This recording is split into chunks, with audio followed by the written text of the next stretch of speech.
ನದಿಗೆ ಮೀನು ಹಿಡಿಯೋದಕ್ಕೆ ಹೋದಂತ ವ್ಯಕ್ತಿ ನೀರು ಪಾಲಾಗಿರುವಂತಹ ಘಟನೆ ದಕ್ಷಿಣ ಕನ್ನಡದ ಕೂಟೇಲು ಸೇತುವೆಯ ಬಳಿ ನಡೆದಂತಹ ಘಟನೆ ಇದು. ನಿನ್ನೆ ನಡೆದಿರುವಂತದ್ದು. ಮೈಕಲ್ 53 ವರ್ಷದ ವ್ಯಕ್ತಿ ನೇತ್ರಾವತಿ ನದಿಗೆ ಬಿದ್ದು ನಾಪತ್ತೆಯಾಗಿದ್ದಾರೆ. ಮಳೆಗಾಲ ಶುರುವಾಯಿತು ಅಂದ್ರೆ ಜನರಿಗೆ ಇದೊಂದು ಹವ್ಯಾಸ, ಮೀನು ಹಿಡಿಯೋದಕ್ಕೆ ಹೋಗುವಂಥದ್ದು. ಹೀಗೆ ಮೀನು ಹಿಡಿಯೋದಕ್ಕೆ ಹೋದಂತಹ 53 ವರ್ಷದ ಮೈಕಲ್ ಏನಿದ್ದಾರೆ ನೇತ್ರಾವತಿ ನದಿಗೆ ಬಿದ್ದು ನಾಪತ್ತೆಯಾಗಿದ್ದಾರೆ.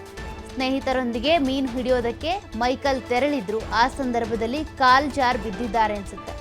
ಭಾರೀ ಮಳೆಯಿಂದ ನೇತ್ರಾವತಿ ನದಿ ಉಕ್ಕಿ ಹರಿತಾ ಇದೆ. ಹಾಗಿದ್ರೂ ಕೂಡ ಪ್ರಾಣಾಪಾಯ ಸಂಭವಿಸಬಹುದು ಅಂತ ಗೊತ್ತಿದ್ರೂ ಕೂಡ ಮೀನು ಹಿಡಿಯೋದಕ್ಕೆ ಹೋಗಿದ್ದಾರೆ. ನೀರು ಪಾಲಾಗಿರುವಂತಹ ಮೈಕಲ್ಗಾಗಿ ಈಗ ಅಗ್ನಿಶಾಮಕ ದಳ ಸಿಬ್ಬಂದಿ ಹುಡುಕಾಟವನ್ನ ಮುಂದುವರಿಸಿದ್ದಾರೆ. ಶೋಧ ಕಾರ್ಯದ ಬಳಿಕ ಎಷ್ಟೊತ್ತಿಗೆ ಮೃತದೇಹ ಪತ್ತೆಯಾಗುತ್ತೆ ಅಂತ. ಯಾಕೆಂದ್ರೆ ಈಗಾಗಲೇ ನೀರಲ್ಲಿ ಕೊಚ್ಕೊಂಡು ಹೋಗಿರೋರನ್ನ ರಕ್ಷಣೆ ಮಾಡೋದಕ್ಕೆ ಅಂತ ಟ್ರೈ ಮಾಡಿದ್ರೆ ಅವತ್ತೇ ಸಿಕ್ಕರೆ ರಕ್ಷಣೆ ಮಾಡ್ಬೋದು. ಆದರೆ ನಿನ್ನೆ ನಡೆದಿರುವಂತಹ ಘಟನೆ ಇದು.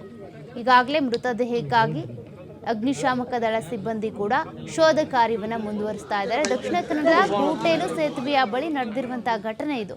ಮೀನು ಹಿಡಿಯೋದಕ್ಕೆ ಅಂತ ಮೈಕಲ್ ಅವರ ಸ್ನೇಹಿತರ ಜೊತೆ ಹೋಗಿರ್ತಾರೆ. ಆ ಸಂದರ್ಭದಲ್ಲಿ ನದಿಗೆ ಬಿದ್ದು ನಾಪತ್ತೆ ಆಗ್ಬಿಟ್ಟಿದ್ದಾರೆ. ಈಗ ಅಗ್ನಿಶಾಮಕ ದಳ ಸಿಬ್ಬಂದಿ ಅವರನ್ನ ಹುಡುಕುವಂತ ಶೋಧ ಕಾರ್ಯವನ್ನು ನಡೆಸ್ತಾ ಇದೆ.